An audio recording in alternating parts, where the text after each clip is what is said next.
Mr. Shakes.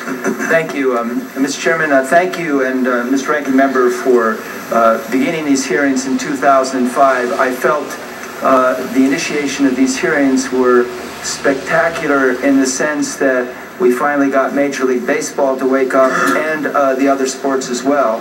They originally refused to come in 2005, and they said, we don't have, we have our rules and requirements, but they're not in writing. We found out they were in writing. Then they said it was only a draft. We found it wasn't a draft. They said that the standard was tough, and we looked at it, and it was, you were either suspended or fined, and it was 10 strikes and you were out. And so major improvements have happened since then. I think the value of the Mitchell report was that it said things were pervasive. But this was not a document where the players had been, for instance, tested. Is that correct? You had no test results of any players that had performance-enhancing drugs. Is that correct, Mr. Sheeler?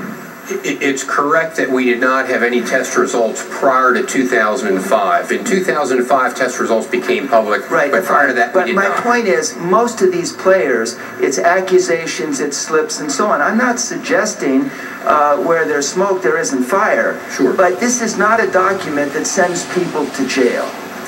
And my recollection of Mr. Mitchell's report was he was saying, we got a problem, we need to clean it up, and to start to go back and see about who you prosecute and so on. And his judgment, I think, was, you'd be going down in a wrong direction. So now we have a player here, one player. There were 89 players. One player is here.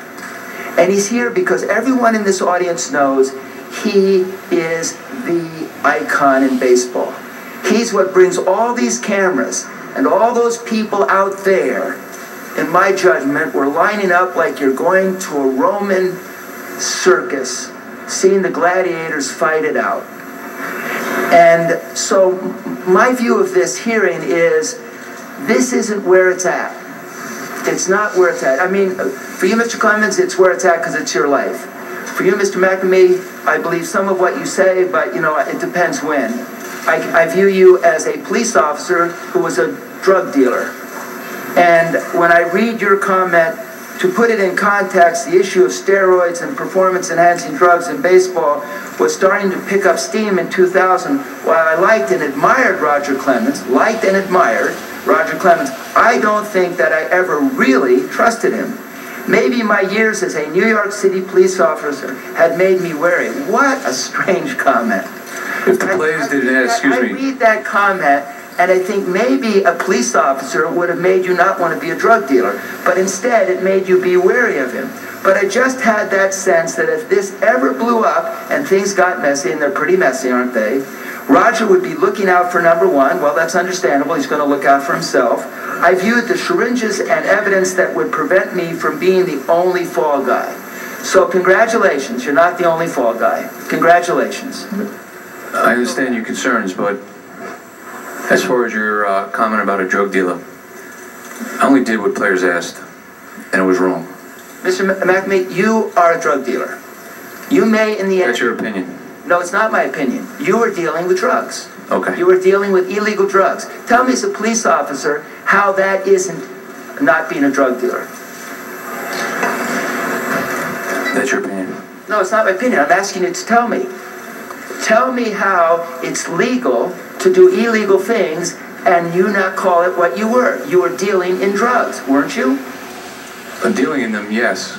Were they legal drugs? No, they weren't. Thank you. Will the gentleman yield? I certainly think he would agree that the players that asked him for drugs were also dealing with an illegal I would, and substance. reclaiming my time, that's a good point. If you had 89 players here, I'd feel a lot better about this hearing. But we just have one. Would the gentleman yield? I'd be happy to yield. Just one more question for you, Mr. McNamee. Sure. Isn't it true that if you were injecting people with drugs, illegal drugs, and that made them perform better, that helped your career as a performance-enhancing trainer? And wouldn't it be true that if you couldn't have done as well without drugs, in fact, what you were doing is putting drugs into people to benefit your career? And please don't give me the I used to be a cop answer, okay? No, I just did what they asked. I just do what they ask. You know, that's what every drug pusher says is we wouldn't be selling them if there wasn't asking for them. You know, earlier I talked about pilot higher and deeper. I wasn't talking about PhDs who get their degrees through the front door. I was talking about people like you who obtain one through a mill for the purpose of tricking and deceiving people. Thank you, Mr. Chairman. Mr. McNamee, did you deceive anybody when you gave them a shot, or did they know what they were doing? They know what they were doing. Regular order.